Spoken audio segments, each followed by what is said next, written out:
It's creative name to stand out again with another battle report, but this one is special. It's 6,000 points. My Dark Elves versus friends Orcs and Goblins. It's not grand armies. We're not using storm and magic. We're using all these normal rules.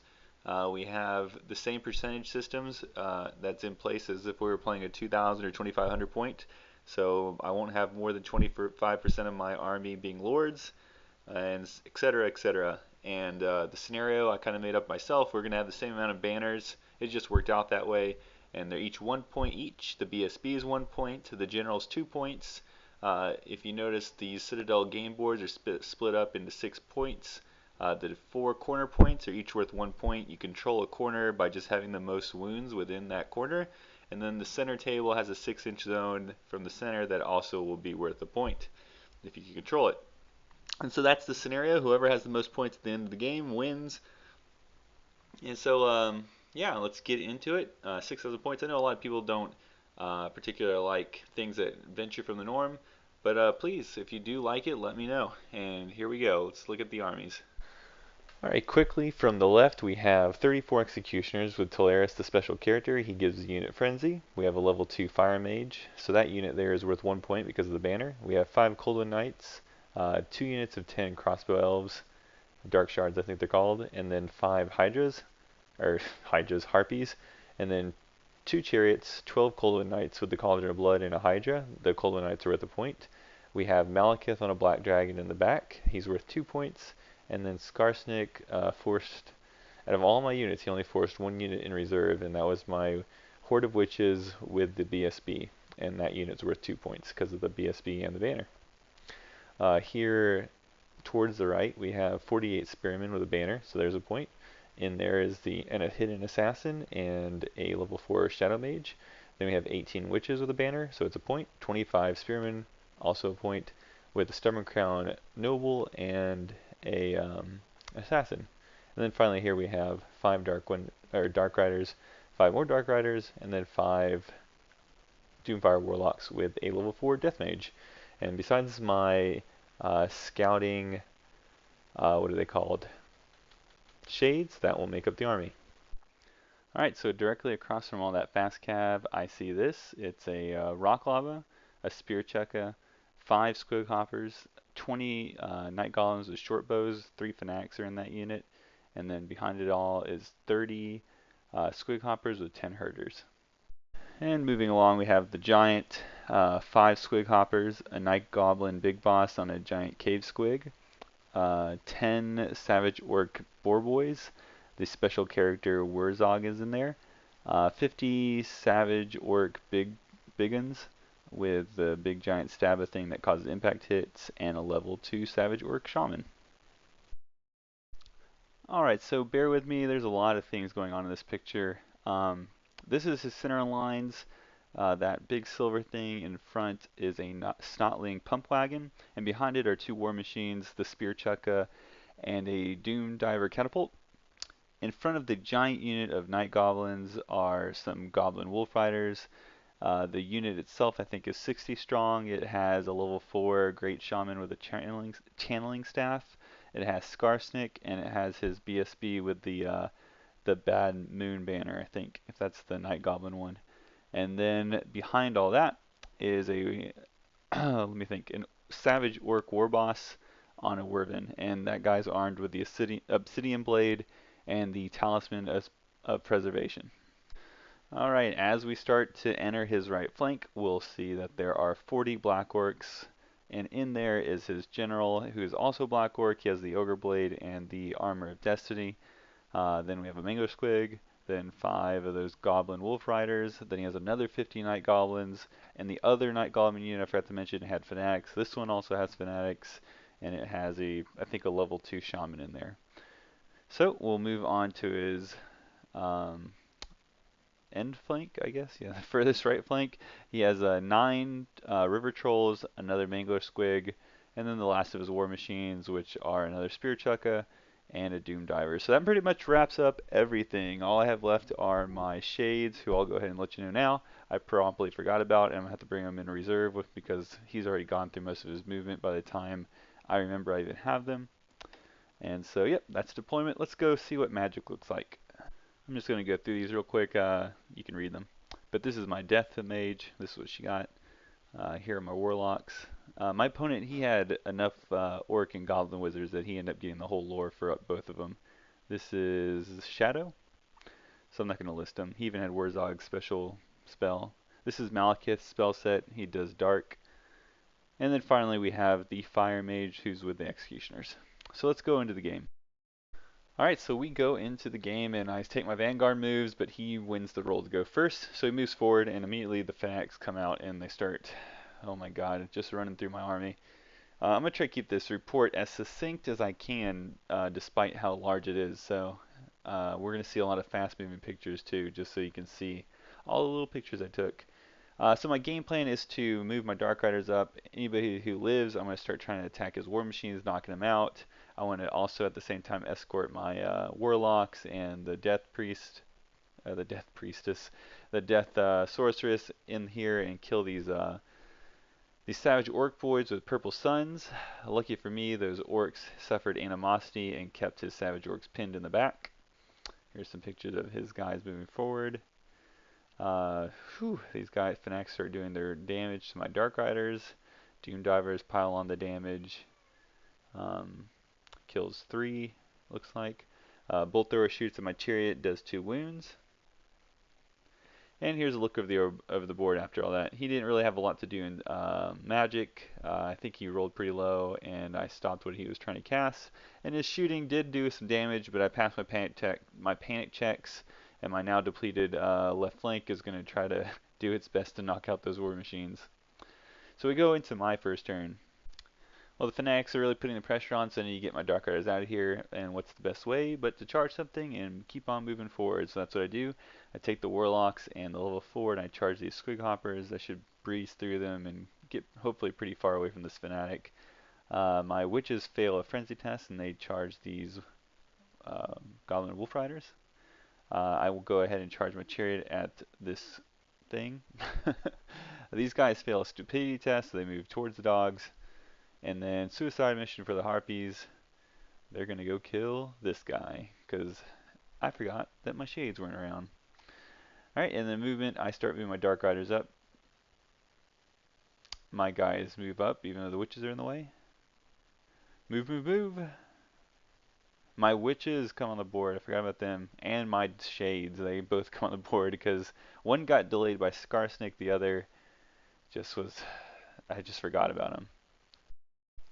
Alright, so on my right flank, I'm pretty intimidated by these trolls. I feel like if you're watching my channel, then you're definitely aware of the broader YouTube community that's out there for Warhammer, and so you're familiar with the bigger name channels. And I guess the one big name channel that is relevant to this picture is Malorian, and I watch a lot of his stuff, as I'm sure all of you do too. And the impact it's had on me watching Malorian is that I am absolutely terrified of trolls. I feel like every time I watch one of those battle reports, the trolls walk into something and they utterly erase it from existence. And the only way you can handle trolls is to hope they go stupid. You kill the general and then avoid them.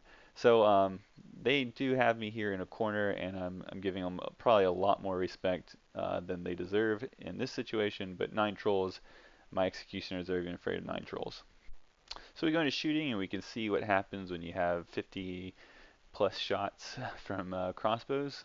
You have a dead Mangler Squig, and then you have dead Wolf Riders. So as we're going into my combats, here you can see that the Snotling Pump Wagon got destroyed by my Chariot, and it also released the Fanatics in that large unit. I'm quickly winning the skirmish battles, the chaff battles, which is very key in any game, but especially in this big game when he has so much chaff. Warlocks beat their target, and then the Witches, of course, beat the Wolf Riders. So here we go into Orc turn 2. Okay, so we go into Orc and Goblin turn 2, and he makes a long charge with his trolls into my executioners, and I was really hoping he was going to fail this, that way I could charge his trolls on my own terms. But he made it, and now I have to deal with it. So hopefully some frenzied up executioners can kill 9 trolls. He charges the Chariot just to get it out of the way, and then he charges his giant from the trees into my Witches. And I'm not too worried about this. witches can handle a giant. And then these guys run in too, so just more people for me to kill. We have fanatics moving around. They're going to run into things. Some of them die in the middle. So here we are going into the Orc player's magic phase, and the first spell he gets off is Hand of Gork, and he places his horde of Squighoppers here. And the idea here was that my fast cav is moving up the left. I am severely depleted, but I'm pretty much making my way to the war machines. And he is not satisfied with that. He wished that he would have deployed a little bit better, and so now he's trying to deter my Dark Riders from charging his war machines, or if I do charge, that there's some sort of consequence, which is effective. It is going to deter me from charging the crossbow, but conversely, as a consequence, he's now pinned himself behind his war machines. So this was a pretty big mistake, and I think it was just created out of frustration. Otherwise, in the other magic phase, he gets an augment off here and a hex off on my chariot, so he's definitely going to win this combat. And then we go into the shooting phase. He does a little bit of wounds here, and then all of a sudden, the Doom Divers come in and just wreck face. So I lose a ton of guys. I think some crossbows kill my warlocks, some warlocks, but I pass my panic.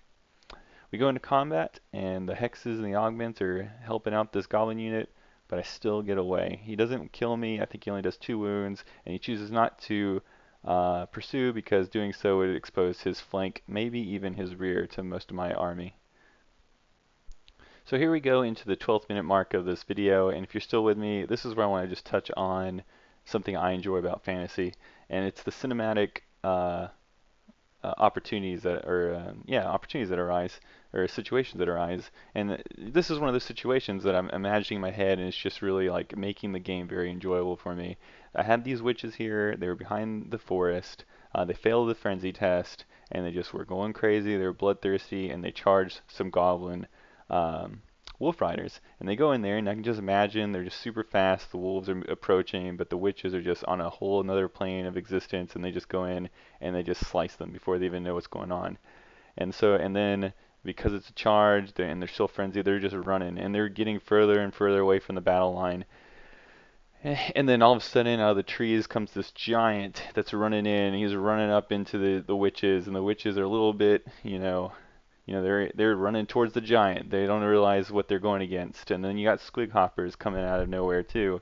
And then we get in this bloody battle, and the witches are still on this other plane of existence, and they just go in, and I guess they like take their poison daggers, and they're just slicing the poor giant's toes and ankles up, and the guy falls over, and he kills some of my witches, but he also kills some of the, I think he wounds the hero on the Squighopper, and the Squighoppers, they all die before they even know what's going to happen. And what's left is there's one hero, Squighopper, and he's fleeing away, and since I'm frenzied, I have to pursue. So I go pursue, and at this point they're oblivious to the world. They don't realize how far away from the battle lines they are. They just keep on going. So I don't know. I enjoy these like random things that happen in the game. Alright, but I digress, and so let's get back to the game. And we go over to the troll versus executioners. I think he goes in there and he kills 7, a lot less than I was anticipating. I end up killing 9 back because of the frenzy thing. And he breaks because he's not near the general or the BSB, and I run him down. He only ran 2 inches, and I caught him. And so this is where my executioners are, and this is what the board looks like. And so I am moving up the left. I'm going to swing those fast cav into some of those weapons, or those artillery units, and then I'm going to bring my warlocks around and try to purple sun these hordes you see now, the savage orcs specifically. I took some pictures just to see. Pretend this is like White Dwarf, where you have, basically model porn. And so, okay, and then on this left flank here, you see the executioners. I want to kind of not charge them in right away because I know there's fanatics in those units. I'm going to try to use those knights that you see in this picture to maybe trigger those fanatics. And then overall, I'm just going to kind of steadily bring my guys forward. I'm going to have these witches charge the boar boys because there's really no consequence there. And plus, it's very, they're already, hysterical and they've made it that far. So just let them keep on going. I'm imagining that they're just like, next target, next target, next target. Next we go into Dark Elf turn 2, and we start with our charges. Of course, my witches are going to charge the boar boys, and then my frenzied executioners fail the frenzy test, and now they are charging the night goblins, and the fanatics are going to get released. Here they are moving up to that 8-inch mark, and he releases all 3 into their direction, and at the end of it I'm left with basically 2 ranks of executioners. Fast Cav charge the Stone Thrower. Alright, so here we are in the center, and I declared 2 charges here. I declared both the Coldwind Knights and the Hydra, and the Hydra was the only one that made it. The Coldwind Knights failed, and the Hydra had a Fanatic in front of him, and I was thinking I need to get rid of the Fanatic. He was right in front of my Hydra, so I'm pretty sure I would have got hit, or something along my lines would have got hit. And then instead of just stepping on the Fanatic, I might as well complete a charge with it. So I did. I figured if you roll a 7, if he rolled, average, I guess he would do half wounds, and I would be left with like a 1 wound or 2 wound Hydra. But in the end, I only took 2 wounds, but he's the only one that went in there. Move my Death Forces to over here to get that purple sun off. And then I move my troops in here because the Fanatics are all the way around them. The banner unit moves up, but there's a chariot that failed its stupidity test in front of it. And then here's what the board is after other movements. I had a lot of grand plans for my magic phase, and I rolled up a lot of dice. I think I rolled up 9. But then I just started failing magic rolls everywhere, so magic was nothing, shooting was locked, and we go into combat, and the witches lose to the orcs, and they have to overrun, and they run into Malekith, so that's not too bad. Over here, I surprisingly win by 1 with the Hydra, and I kill the level 4 wizard that was in that unit, so that's good. And these 15 executioners take on 50 night goblins, and I do a lot of wounds. He's steadfast, and he sticks, and I reform. And then over here, my 2 cav charge the Stone Thrower, and nothing happens. Here's some pictures of the dead piling up, the orcs dead piling up. And then we go into, oh, here's some pictures of the board. And then here we go into Orc turn 3. Alright, so here we go into Orc and Goblin turn 3. And in this picture I really want to focus on the bottom center unit where you can really only see its banner. That unit is my opponent's Black Orcs, and he is about 7 inches, maybe even 6 inches away from that chariot. And my opponent in this moment decides it would be a bad move to charge the chariot, bearing in mind that he would easily destroy the chariot and then overrun into the flank of my Coldwind Knights, and I wouldn't be able to reform, and he'd probably have about 3 Black Orcs against my Coldwind Knights, one of which would probably be his general. And he decides that those 5 Coldwind Knights right over there are just too intimidating to do it. I've played my opponent countless times, I feel like now, and he insists he hasn't beat me once. I'm pretty sure he has, but even if we take that out of it, he should have at least beat me at least half the times, if not more, of the times we played, because I remember us playing quite a few games in which he'll have this key moment in the game, and he'll decide against it. He'll be too timid. He's the most timid orc player I've ever met in my life. So please give my opponent a hard time for cowering to 5 Coldwind Knights when he would have engaged my middle line in the flank. So I don't know. I think this is a pretty big move to have not capitalized on. I'm just messing though. Either way, he shoots away my chariot with I think a Doom Diver. He tries to do a Doom Diver against the Cauldron, and it shifts and kills some witches. Then I'm committed to show you every casualty. He's going to shoot his Night Goblins back there, kind of blurred out with his short bows, and he kills 1 Spearman. Not one death will not be televised to you guys. And then we go to combat, and man, I am destroying. There's only 15 executioners. Granted, they're goblins, but it's a feat nonetheless. So I'm impressed. You should be too. In other combats, the Hydra does lose against the Goblin Horde, but he directs all his attacks against the BSB, and I kill the BSB. So when we go into this other combat with Malekith in a challenge against Wurrzag, I easily kill Wurrzag, and with no BSB, he breaks, and I run him down. Over here with the Rock Lobber, it's down to the Orc and 1 Dark Rider. That's all that's left. And then here we go into my charges, turn 3 of the Dark Elves. And so I declare charge with my Cauldron of Blood at the large goblin unit, and they fail their terror check. So that was pretty good. Then I charge with my chariot just to push them. And then I try to move my Golden Knights up to redirect the Black Orcs, but it's not going to work. I didn't have enough movement to make it there. So this is what the board looks like overall. I guess Malekith also charges into the large unit of Savage Orcs, and everything else moves up. I'm moving my Spearmen up for a later charge just to get rid of the Chopper rule for the Orcs with Malekith, and then I'm going to go in there with the Spearmen and add combat res. And here we go into the magic phase, and this is the most crucial part of the game because up to this point I've actually killed all of his wizards. I've killed his level 4 with the goblins, I've killed his level 3 goblin, I think it was, who's with the other goblin unit that my executioners are facing. Wurrzag has died, and his level 2 orc shaman suffered a miscast with that hand of Gork, and actually made him a level 0 wizard. So that's where we are in the magic phase. So let's go, with all the wizards gone, we can see how this turn is really going to develop into my favor. Alright, so here we go into the magic phase, like I was saying earlier, and the first spell I get off is Flame Cage, and I put Flame Cage on the Black Orcs because my initial plan was to redirect them. I didn't have enough movement to do so, so when he declares that charge against the flank of my other knight unit, I just want him to take as many casualties as possible. That way, maybe a later game, my witches can charge them and have a better chance of winning. The next spell I get off is Word of Pain, and I cast that on the orc unit here, and I think I do that mainly just to counteract their chopper rule and to make them have to hit on 5s against the dragon. Over here we have my 2 leadership spells. I get off Shroud of Despair on the whole unit, which is pretty key because there's already a fleeing unit over here, the little character near the table edge. So if he fails that rally test, he's going to be at -4 on his goblin unit, which will mean his entire center and his left flank will pretty much be gone. We go into combat and I kill a bunch more goblins. They don't break though. And then over here, I don't think we get into a challenge. I think he has a champion, he just forgets.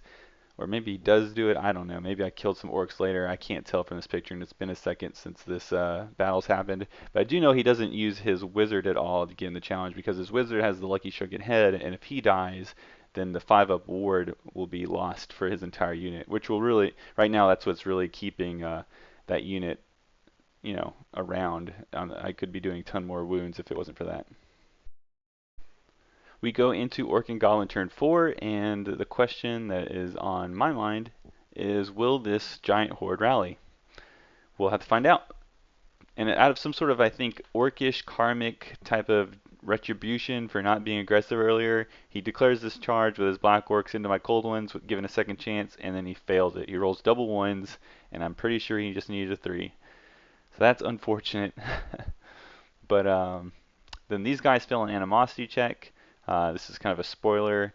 They go in, I kill a bunch of them, but then he rolls double 1s, so they stick around. So I guess this turn he was all about rolling double 1s. Then finally we go over here, and no, they don't rally. So his center's completely collapsed. This is an additional -1 to those orcs. So when we get into that combat, it's going to be tricky for him. He shoots some of my shades away. He takes aim with this bolt thrower at my wizard and her warlock, and it gets randomized, and I was hoping for the warlock, but she gets impaled, so she's dead. We go into combat, my executioners versus these goblins, and I finally break them. I kill them all, and so out of those 34 executioners, I got through some trolls, some little 50 goblins, and I'm left with 7. So they're pretty much done. I'm going to charge a war machine and then pursue off the board, and that's probably the game for them. And that's exactly what I do. It's a horrible picture though. I then go to declare a charge with my spearmen and my cauldron of blood into the combat that Malekith fought, which he lost last turn. Forgot to mention that. He lost by 1, but I passed my morale check. But I failed charge with my spearmen, but the cauldron makes it. Over here, I just go ahead and charge my chariot because he has nothing else he can do, and I just need to whittle down those orcs. So suicide charge over all of the picture, over the board here. And then we go into combat, and the Cauldron of Blood with the Cold Knights just put me over the edge here. He doesn't have a reroll, and so he breaks, and the Cauldron will have to pursue, and I'm going to reform with Malekith. The Executioners easily killed the Doom Diver. And then here in the bottom part of the picture, you can see that my spearmen finally finished off those goblins and they reformed. The chariot runs in, does its couple of wounds, and then surprisingly enough, I don't think he kills it, but I lose, I break, he overruns, catches it, and runs into my witches. And this is what the board looks like at the end of, what is this, Dark Elf turn 4. So let's go into Orc turn 5. Here we are in Orc and Goblin turn 5. The Wurrzag declares a charge against my huge unit of spearmen who've been moving up, and they get ran down. They fail their terror check, and they get ran down. The Shades get shot. The Dragon gets shot a bunch, but only does 1 wound. And then over here, this fight, I forgot about. It concludes. Dark Rider wins. And then over here, this fight was really bloody, but it ended up being a tie. I did more wounds, but he had the charge. We go into my turn 5. The Executioners show up. The Cauldron of Blood and Knights show up. I move Malekith away from the horde of whatever those things are called, Squighoppers. Charge my crossbowmen into the flank of the Black Orcs. Don't know what's going on here. Cast Word of Pain and Soul Blight on the Black Orcs just to tip the combat in my favor. And that was enough. I do a ton of wounds. I'm going first, re-rolling. We were in a challenge between my BSB and the general. Mind you, the general had 1 wound left on him, and in 2 rounds of combat, I just could not get it in. And on top of it, he killed my BSB. So he killed the BSB, but everywhere else, I just killed almost everything. But I think his general broke, and I ran him down. Orc turn 6, the game's pretty much over. We're going for the climatic finish. He charges his Wurrzag into Malekith, and we go into combat.